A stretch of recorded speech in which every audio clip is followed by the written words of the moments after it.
안녕하세요. 국어교사 박전현입니다. 여러분, 소설을 왜 쓸까요? 소설을 어떻게 쓸까요? 자, 그것을 알아보는 방법으로 실제 소설을 쓴 작가님과 만나서 인터뷰를 하는 것도 상당히 의미가 있겠죠. 자, 우리 우상의 눈물이라는 소설을 쓴 전상국 작가님을 만나 뵙고, 자, 소설을 왜 쓰는지, 소설을 어떻게 쓰는지에 대한 이야기를 들음으로써 소설을 이해할 수 있는 인터뷰를 오늘 한번 보도록 하겠습니다. 자, 소설은 무엇일까? 소설은 왜 쓸까? 소설은 어떻게 쓸까?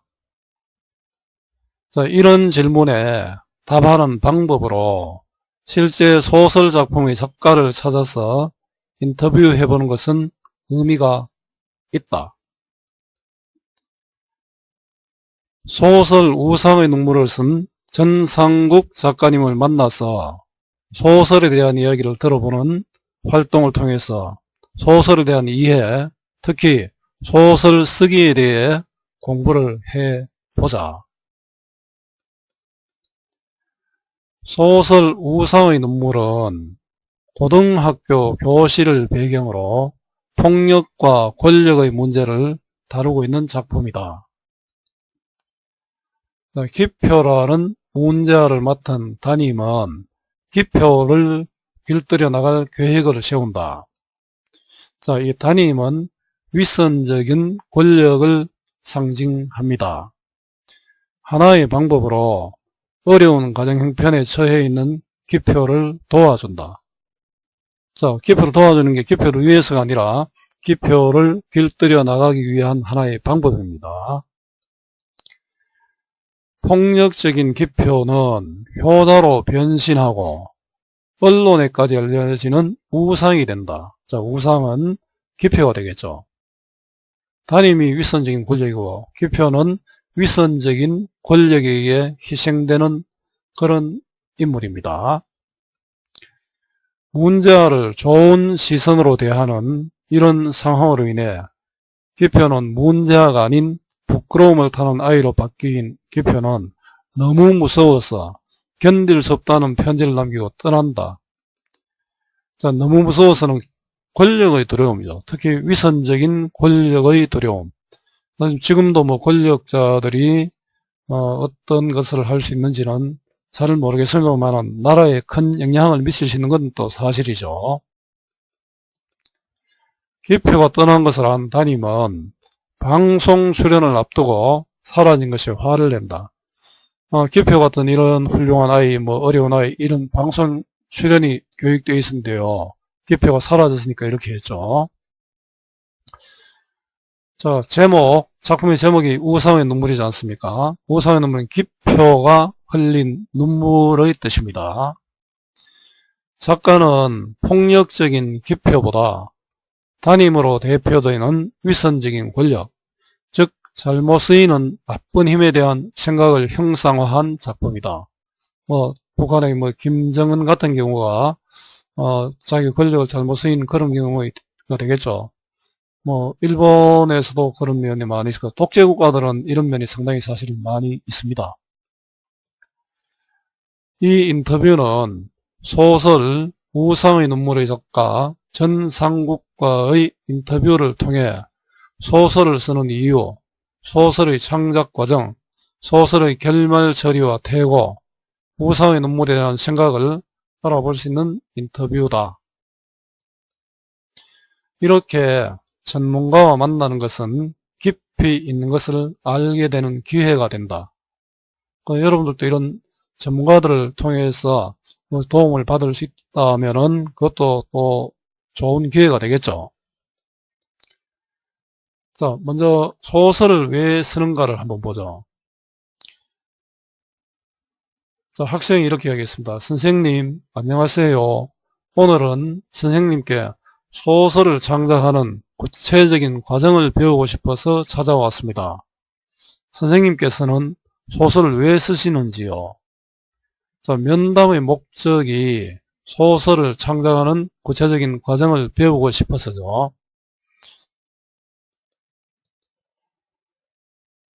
자, 왜 쓰는가 하는 질문은 문학의 효용 가치에 선행하는 중요한 질문입니다. 왜 쓰는가? 대답은 간단합니다. 소설 쓰는 일이 즐겁기 때문이지요. 체질적으로 소설 쓰는 일만이 내 끼를 발산하고 신명을 내기에 적격이라는 뜻입니다. 상당히 중요한 이야기죠. 자, 작가가 소설 쓰는 이유가 소설 쓰는 일이 즐겁기 때문이다라고 했는데, 여러분 지금 하고 있는 일이 즐겁다라면 훨씬 더 재미있게 열심히 할 수 있겠죠. 여러분들 공부가 여러분한테 즐거운 일이기를 기대해 보겠습니다. 너무 추상적인 이고 비현실적인 이야기입니까? 자, 여기까지 소설을 쓰는 이유 첫 번째로 즐거움입니다.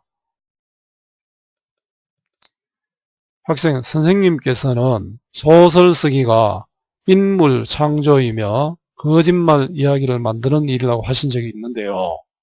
소설 쓰기가 인물 창조라는 것은 이해가 되지만 거짓말 이야기를 만드는 일이라는 것은 이해가 잘 되지 않습니다. 자, 인물 창조는 당연히 소설의 인물들의 성격이 드러나죠. 거짓말 이야기를 만드는 일이다. 자, 이게 이해가 안 된다고 했는데요. 자, 이 부분을 보면은 사전 정보를 가지고 있었죠. 사전에 전상국 선생님의 어떤 글을 보든지 해가 인물 창조와 거짓말 이야기다. 자, 이 이야기를 사전 정보를 가지고 질문을 했습니다. 우리 인터뷰를 할 때도 이렇게 사전 조사를 통해서 준비해서 가는 것이 현명할 것입니다. 자, 전상국 선생님이 이렇게 답했습니다.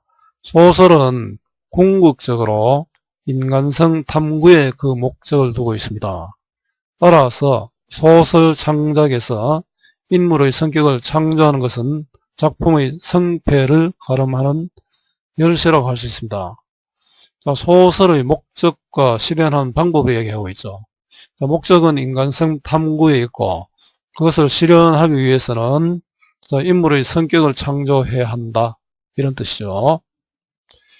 자, 인간성 탐구와 인물의 성격 창조가 목적과 목적을 실현하는 방법입니다. 실제로 기억에 남는 좋은 소설은 대부분 생생하고 개성적인 인물을 창조해 놓았다고 할 수 있지요. 우리 이 부분에 보면은 과거의 어떤 시조를 보면은 임금에 충성하는 이런 모습, 자, 그런 것보다는 역시 우리 사설 시조나 황진의 시조에서 개인의 솔직한 감정을 담은 그런 개성적인 내용이 훨씬 더 의미가 있죠. 오래 기억에 남을 작품을 썼다는 성취감이 있어야말로 작가가 맛볼 수 있는 가장 큰 보람일 것입니다. 여러분들도 어떤 일을 하고 성취감을 느낄 때 훨씬 더 보람이 있겠죠. 소설 쓰기의 의미는 인간성 탐구와 인물 창조다. 그리고 내 거짓말 이야기에 감동하는 사람들을 보면 얼마나 즐거운지 모릅니다. 자, 자기의 거짓말 이야기. 소설은 개연성 있는 허구다라는 이야기 들어본 적이 있습니까? 있음직한 허구는 거짓말이죠. 있을 수 있는 거짓말이다. 요즘 판타지 소설도 많고 이렇지만 여러분 드라마가 이제 성공할 때 그 이유로는 진짜 내가 그 드라마 같은 인물이라고 느낄 때 훨씬 더 인기가 있겠죠. 중요한 것은 작가가 왜 거짓말 이야기를 만드는가 하는 점이지요. 사람들이 거짓말을 왜 합니까? 자, 무엇인가를 믿게 하기 위해서다. 자, 소설이 거짓말 이야기를 하고 했는데요. 무엇인가를 믿게 하기 위해서 거짓말을 하죠. 작가도 사람들이 지금까지 알고 있던 가치나 의미, 질서가 옳지 않을 수도 있다는 것을 독자가 알았으면 하는 바람에서 거짓말 이야기를 만들어냅니다. 이렇게 개연성 있는 허구야말로 또 다른 진실 찾기라는 확신을 가지고 이야기를 만드는 과정에서 작가는 즐거움을 느끼는 것이지요. 자, 소설을 쓰는 이유입니다. 개연성 있는 허구 만들기입니다. 자, 그 다음에 소설의 창작의 과정을 한번 알아보겠습니다. 학생, 그럼 이번에는 소설을 쓰는 절차나 창작하는 기본적인 과정에 대해서 말씀해 주실 수 있나요? 답은 당연히 있다겠죠. 자, 질문의 요지가 소설을 쓰는 절차나 창작하는 기본 과정입니다. 우리 학생이 면담하는 이런 기술도 상당히 중요하죠. 사전 조사도 하고 또 질문할 내용도 또 충분히 준비하고 이렇게 함으로써 또 인터뷰가 또 더 깊이 있는 인터뷰가 될 수 있을 겁니다. 자, 소설을 쓰는 절차와 창작하는 기본 과정입니다.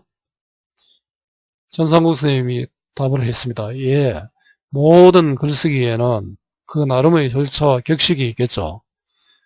작가마다 약간씩 다르겠지만 기본적인 과정은 대체로 이렇습니다. 먼저 무엇을 쓸 것인가를 고민하고, 우리 주제에 해당되겠죠. 이야기의 얼개를 구상하지요.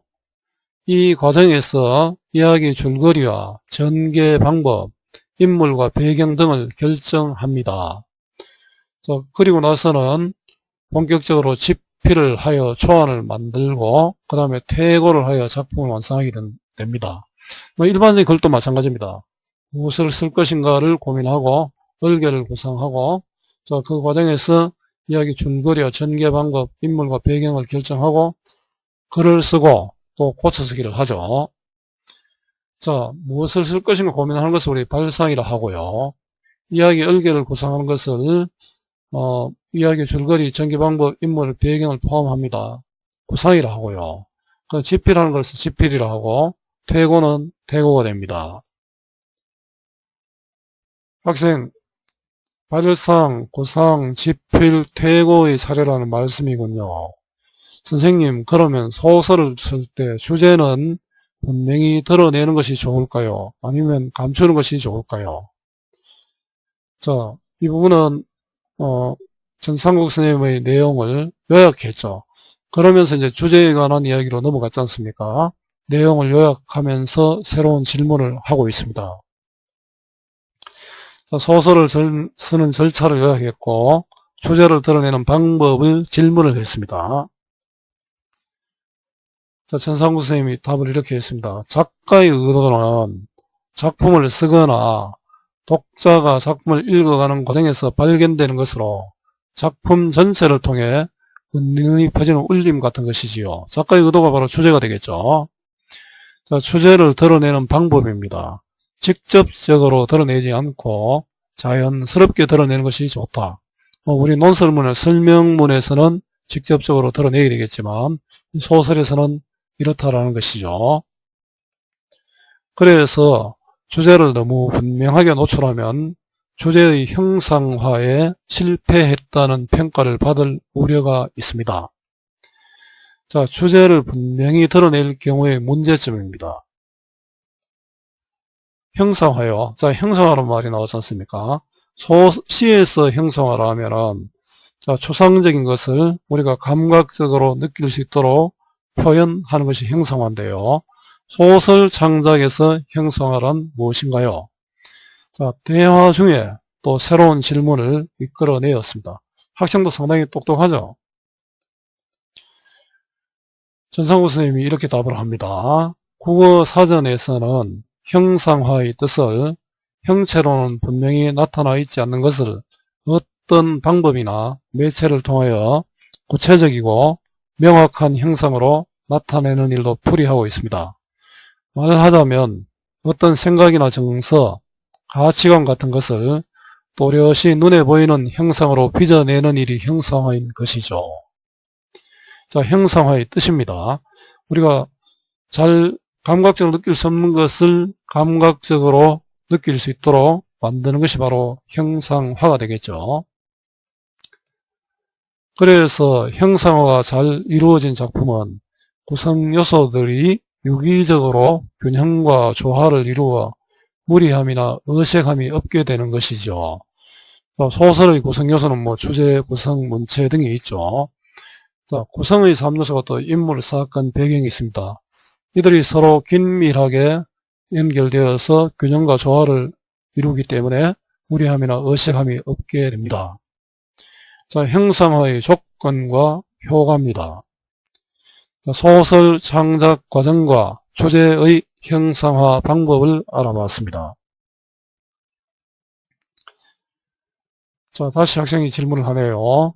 소설을 공부할 때 인물, 구성, 주제, 시점, 문체 등의 요소를 배우는데 이것들은 서로 어떻게 연결되나요? 여러분들 인물, 구성, 주제, 시점, 문체 여러분들 소설을 가지고 출제하는 사람들은 이런 것들을 전부 다 생각하면서 출제를 합니다. 이 개념을 정확히 이번 기회에 확인하면 좋겠습니다. 자, 소설의 요소에 관한 질문입니다.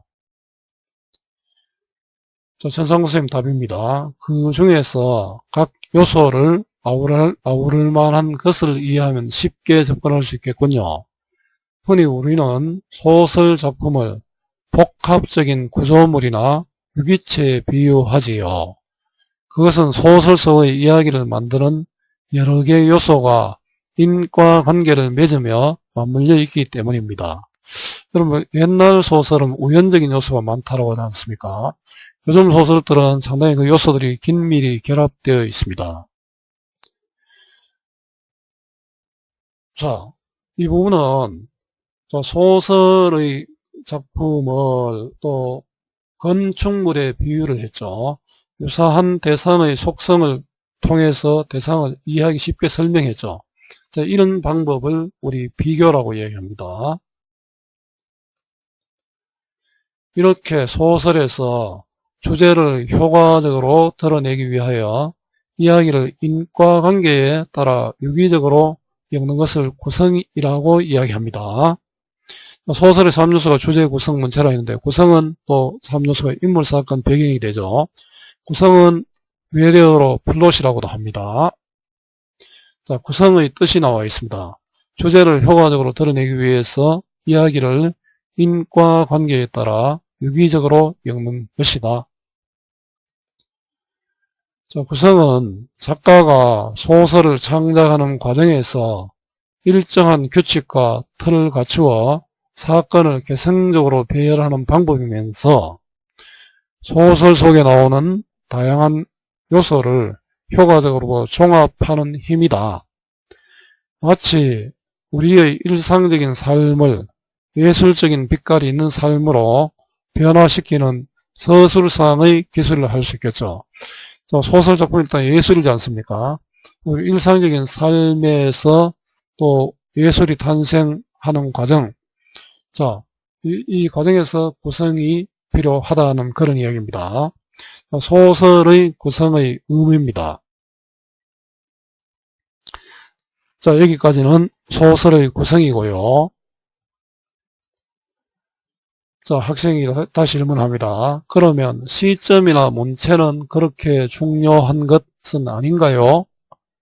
자, 화제를 지금 구성해서 시점이나 문체로 전환하고 있죠. 전사국 선생님입니다. 아닙니다. 소설 작품이 흥미있는 이야기, 가치 있는 이야기가 되는가는 바로 시점과 서술 방법에 달려 있습니다. 여러분, 사랑 손님과 어머니라는 소설 기억납니까? 만약에 엄마가 주인공이 되었으면 상당히 내용이 통속적인 내용이죠. 그렇지만 어린 오키의 눈으로 봤기 때문에 우리 순수한 사랑의 이야기로 승화될 수 있었습니다. 시점이 굉장히 중요하죠. 서술 방법도 또 마찬가지입니다. 자, 시점과 서술 방법의 중요성입니다. 서술 방법은 문체와 관련된 내용이지요. 바라보는 위치와 거리, 그리고 작품을 지배하는 톤까지 아울러 시점이라고 하는데요. 자, 시점의 특징이 있죠. 그리고 시점은 바라보는 위치와 거리, 톤까지를 아울러 시점이라고 합니다. 톤, 분위기, 어조를 포함했습니다. 자, 시점의 뜻입니다. 시점이 잡혀야 비로소 이야기를 시작할 수 있습니다. 자, 시점이 잡힌다는 건 결국 서술자가 결정된다는 거죠. 자, 1인칭 시점은 서술자가 나죠. 나가 작품 속에 나타나면 1인칭 주인공 시점이고, 작품 속에 나타나지 않으면 1인칭 관찰자 시점이 됩니다. 자, 작품 속에 없는 서술자라면 3인칭 시점이 되죠. 자, 모든 것을 알고 있으면 전지적 작가 시점, 단순히 관찰하면 작가 관찰자 시점이 됩니다. 처음 소설을 쓰는 사람이라면 1인칭 주인공 시점을 권합니다. 자신의 이야기를 털어놓듯 편하게 시작할 수 있으니까요. 자, 1인칭 시점을 권하는 이유는 그 자신의 이야기라야 우리가 쉽게 솔직하게 이야기할 수 있기 때문이라는 것이죠. 자, 소설의 시점을 살펴봤습니다.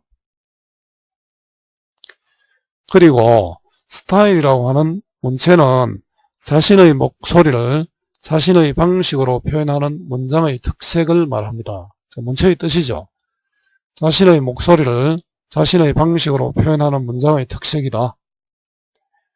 문체가 곧 그 사람이다라는 프랑스 철학자 비평의 말은 글 쓰는 사람의 개성 혹은 인격이 문체를 결정짓는다는 뜻이겠지요. 자, 전문가의 말을 인용해서 설명을 하고 있죠. 이렇게 함으로써 더욱더 신빙성이 높아지겠죠. 그렇지만 소설을 처음 쓸 때는 되도록 간결한 문체로 써볼 것을 권합니다. 우리 글을 쓸 때도 마찬가지입니다. 긴 글보다는 짧은 글이 좋습니다. 자, 초보자에게 권하는 문체는 간결하게 써라. 자, 소설의 문체를 알아봤습니다. 자, 다시 학생입니다. 소설을 쓰실 때 독자를 긴장시켜 작품에 몰입하게 하는 선생님만의 특별한 방법이 있나요? 자, 전상국 선생님입니다. 소설을 창작할 때 독자를 긴장시키기 위한 기법에는 자, 궁금증을 일으키는 방법이 있습니다. 작품에서 독자들에게 낯선 것을 보여주는 것은 그 때문이다. 낯선 것을 보여주면 아는 이야기를 계속하면 재미가 없지 않습니까? 낯선 것을 만날 때 독자들은 아마 궁금증이 일어나겠죠. 자, 그 다음으로 갈등을 보여주는 방법이 있습니다. 그래서 우리 드라마 같은 경우는 뭐 삼각관계도 많이 나오고 이렇죠. 긴장시키기 위한 방법으로 궁금증을 일으키고 또 갈등을 보여줍니다. 여러분들도 글 쓸 때 참고할 수 있겠죠. 옳고 그름을 처럼 못손대는 두 개의 명제가 팽팽히 맞서는 갈등 구조는 독자를 사로잡을 수 있기 때문입니다. 자, 궁금증을 유발하고 갈등을 일으키고 그 다음에 인물의 독특한 개성, 앞으로 일어날 일에 대한 기대, 작가의 전문적 식견, 서술 속도 조절 등 다양한 요소가 독자를 긴장시킬 수 있습니다. 특히 매력적인 인물의 등장은. 그래서 여러분들 그 드라마에도 보면은 그 아이돌 스타들이 한 명씩 꼭 등장하죠. 독자를 사로잡는데 아주 중요한 요소지요. 자, 독자를 긴장시키기 위한 소설 기법입니다. 궁금증을 유발하고 갈등을 일으키고 인물의 개성을 창조하고 또 앞으로 일어날 기대를 보여주고 작가의 전문적 식견 또 서술 속도 조절 또 매력적인 인물 등장을 들고 있습니다. 자, 소설의 결말 처리와 퇴고를 알아보겠습니다. 학생입니다. 이번에는 소설의 제목 붙이기에 대하여 말씀해 주세요. 제목은 그 작품의 얼굴입니다. 여러분들 글 쓸 때 제목이 상당히 중요하죠. 예를 들면 창의적 체험활동 소감문인데 제목을 창의적 체험활동을 다녀왔어. 이런 제목은 좋은 제목이 아니죠. 자, 제목은 되도록 독자의 기억에 오래 남을 것으로 붙이는 것이 좋습니다. 그 다음에 작품의 줄거리나 주제를 암시하는 함축성이 있는 제목이라면 더욱 좋겠지요. 여러분 어떤 자신의 이야기를 할 때나 또 다른 얘기도 마찬가지입니다. 기억이 오래 남아야 되고 작품의 줄거리나 주제를 암시하는 함축성 있는 제목이 좋다. 현대 소설에 와서는 상징성을 띠거나 구체적인 사실을 바탕으로 제목을 붙이는 경향이 있습니다. 요즘에는 문장 형태의 긴 제목도 많이 볼 수 있지만 제목의 한자어는 잘 쓰지 않는 편입니다. 자, 소설의 제목 붙이기를 알아봤습니다. 자, 학생, 소설의 결말은 어떻게 처리하는 것이 좋을까요? 자, 결말 처리죠. 결말은 이제까지 감춰왔던 것을 재치있게 밝히면서 독자를 혼란시켰던 갈등과 긴장을 풀어주는 단계입니다. 자, 결말의 역할이죠. 결말은 감춰왔던 것을 재치있게 밝히고 독자를 혼란시켰던 갈등과 긴장을 풀어주는 단계라고 합니다. 뛰어난 소설은 대체로 끝맺음이 잘 되어 있다는 것을 발견할 수 있습니다. 이야기를 어디서 어떻게 끝내야 할 것인가가 제대로 계산되어 있어야 결말을 잘 맺을 수 있겠지요. 작가가 작품의 창작을 끝내야 할 때를 안다는 것은 작품의 구조가 결함이 없도록 균형 잡기에 어느 정도 자신이 있다는 것을 뜻하지요. 내가 알고 글을 쓰는 것하고 모르고 글을 쓰는 것은 상당히 차이가 있겠지요. 좋은 결말은 대체로 이야기가 끝난 다음에 이야기를 곰곰이 되짚어보게 하는 여운이 있습니다. 뻔한 결말은 재미가 없지 않습니까? 즉 독자가 상상할 수 있는 여백, 독자의 몫을 남겨두어야 한다는 뜻이지요. 자, 좋은 결말의 유형입니다. 자, 독자에게 여백을 주고 또 독자의 몫을 남겨두는 그런 결말이 좋습니다. 자, 소설의 결말 처리입니다. 학생, 그렇다면 퇴고는 어떻게 하는 것이 좋은지요? 자, 전상국 선생님입니다. 나는 엎지른 물이 되지 않게 하기 위한 작업이 곧 퇴고라고 생각합니다. 자, 글을 잘 썼는데요. 그 잘못된 것을 고치지 않으면은 엎지른 물이 된다는 그런 의미겠죠. 자, 퇴고의 뜻입니다. 퇴고는 소설 쓰기의 마지막 손질인 동시에 아직 완전히 생명을 얻지 못한 작품에 혼을 풀어넣는 일입니다. 자, 퇴고의 의의입니다. 단순히 문장을 다듬고 고쳐 쓰는 일에 앞서 작가의 의도가 지나치게 드러나지는 않았는지, 시점의 혼란은 없는지, 사건 구성은 꼭 필요한 것들로 차례맞게 배치되었는지, 인물의 성격과 배경이 적절하게 설정되고 활용되었는지 등을 살펴보아야 합니다. 자, 퇴고의 유의점이죠. 작가의 의도가 지나치게 드러나지 않았는지, 시점의 혼란은 없는지, 사건 구성은 꼭 필요한 것들로 배치되었는지, 인물의 성격과 배경이 적절하게 설정되고 활용되었는지 등을 살펴봐야 한다고 했습니다. 그리고 오자나 탈자가 없는지, 띄어쓰기나 맞춤법이 잘못된 것이 없는지 꼼꼼하게 짚어봐야 합니다. 사실 선생님 자료는 오자나 탈자가 많아서 좀 부끄럽네요. 자, 소설과 일반적인 퇴고 유의점이 오자나 탈자가 없는지, 띄어쓰기나 맞춤법이 잘못된 것이 없는지를 살펴보는 것입니다. 자, 여기까지 소설의 퇴고학입니다.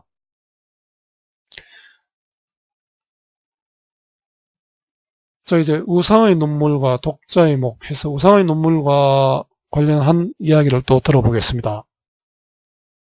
자, 구체적인 작품을 통한 소설의 이해입니다. 자, 우상의 눈물은 여기를 눌러보면 되는데요. 여러분 나중에 영상을 한번 보도록 하고요. 자, 마지막으로 선생님의 작품 우상의 눈물을 창작하신 의도를 알 수 있을까요? 자, 전상국 선생님입니다. 먼저 창작의 의도가 무엇인가 하는 것과 연관해서 작품의 발상을 말해 보겠습니다. 우리 작품을 쓸 때 발상, 구상, 집필, 퇴고의 절차를 밟는다고 했죠. 이 작품을 창작할 당시 나는 정치꾼들이 벌이는 갖가지 위선적인 행태에 막연한 불만을 가지고 있었습니다. 자, 우상의 눈물을 창작하게 된 계기죠. 그래서 정치꾼들이 담임으로 나타나죠. 자, 담임은 위선적인 권력자였지 않습니까? 그러던 어느 날 위선이야말로 가장 질 나쁜 악이다라는 생각을 하게 되었지요. 거짓말하는 사람들이 가장 질 나쁘다, 이런 뜻이 되겠죠. 자, 우상의 눈물을 쓰게 한 발상입니다. 이러한 발상에서 출발해 잘못 쓰이는 힘 또는 나쁜 힘에 대한 생각을 구체적인 이야기로 형상화한 작품이 우상의 눈물입니다. 자, 우상의 눈물의 창작 의도입니다. 잘못 쓰이는 힘 또는 나쁜 힘에 대해서 이야기로 한번 형상화해보자, 이런 내용이죠. 자, 우상의 눈물 창작의 계기와 발상 의도입니다. 학생입니다. 작품을 쓰실 때 특별히 신경 쓰셨던 부분이 있으면 말씀해 주세요. 자, 전상구 쌤입니다. 우상의 눈물이라는 소설 제목을 정한 뒤 무척 즐거웠던 기억이 떠오르네요. 자, 우상은 그 의미가 복합적이지요. 그런 우상이 눈물을 흘린다는 제목, 독자의 목으로 남겨두기에 괜찮지 않은가요? 자, 여러분들 소설 마지막에 살펴봐야 될 것이 독자가 참여할 여백이 있는 것이 중요하다고 얘기했지 않습니까? 자, 오래 기억되고 함축성이 있고 상징성을 띠고 있어 제목에 대한 다양성을 열어두고 있기 때문에 이런 얘기를 할 수 있겠죠. 제목은 오래 기억되고 함축성이 있고 상징성을 띠고 있어서 다양성을 열어둘 수 있는 제목, 소설의 제목으로서는 아주 좋은 제목이 되겠죠.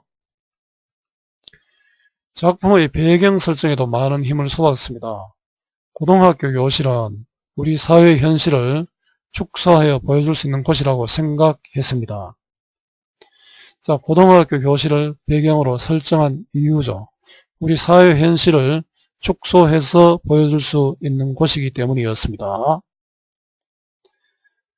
학생들의 이야기를 소설로 쓰는 만큼 짧고 탄력 있는 문장을 사용하거나 서술 속도를 빠르게 하기 위해 신경을 많이 썼습니다.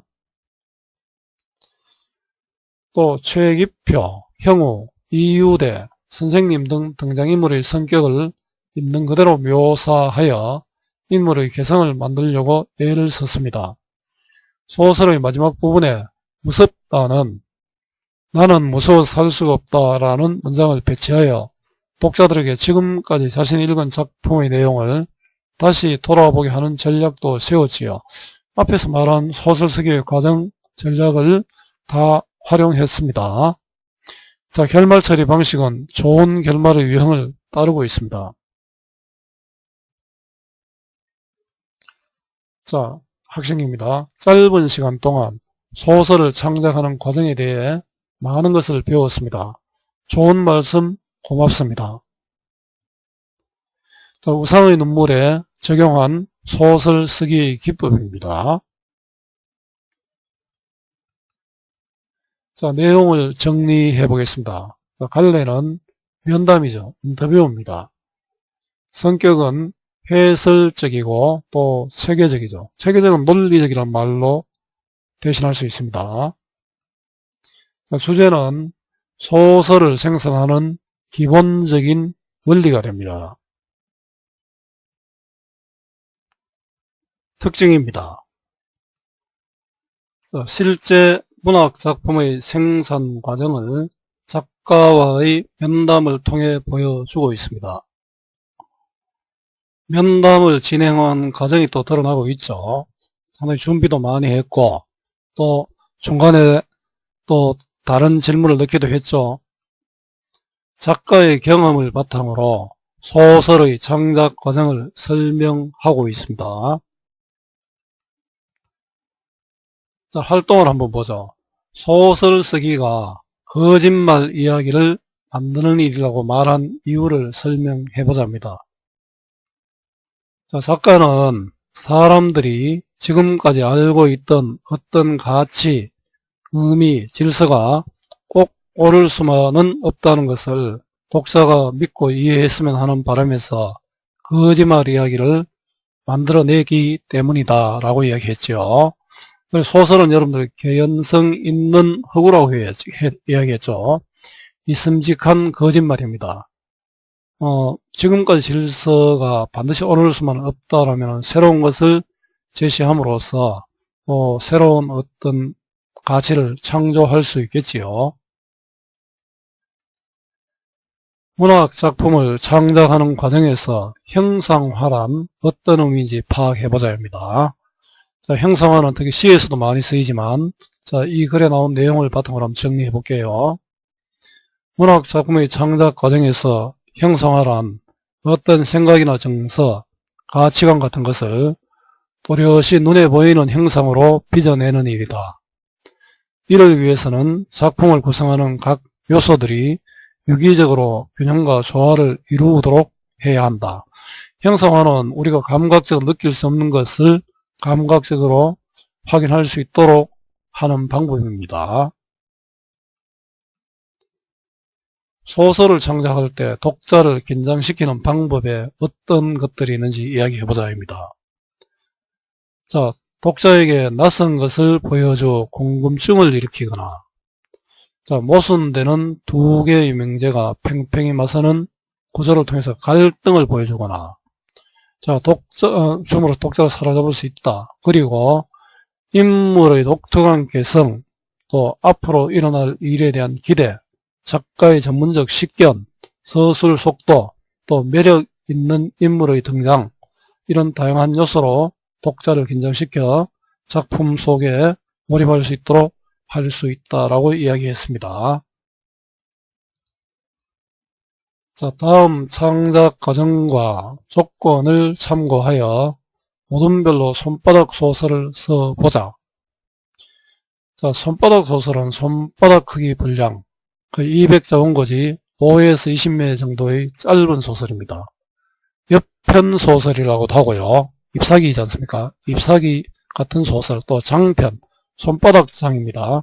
손바닥 크기만한 소설, 콩트, 미니픽션, 커피잔 소설 등으로 불립니다. 자, 이 부분은 선생님 뒤에 또 다른 자료가 준비되어 있지만은 강의에서는 제외하겠습니다. 여러분들이 모둠을 정해서 친구들과 재미있는 소설을 한번 써보기 바랍니다. 이렇게 소설 써보는 것은 바로 소설의 특징을 이해할 수 있는 하나의 길이 될 것입니다. 오늘 우상의 눈물의 작가 전상욱님과의 대화를 통해서 소설의 특징과 또 소설의 쓰기 방법을 공부해 봤습니다. 여러분, 오늘도 고맙습니다.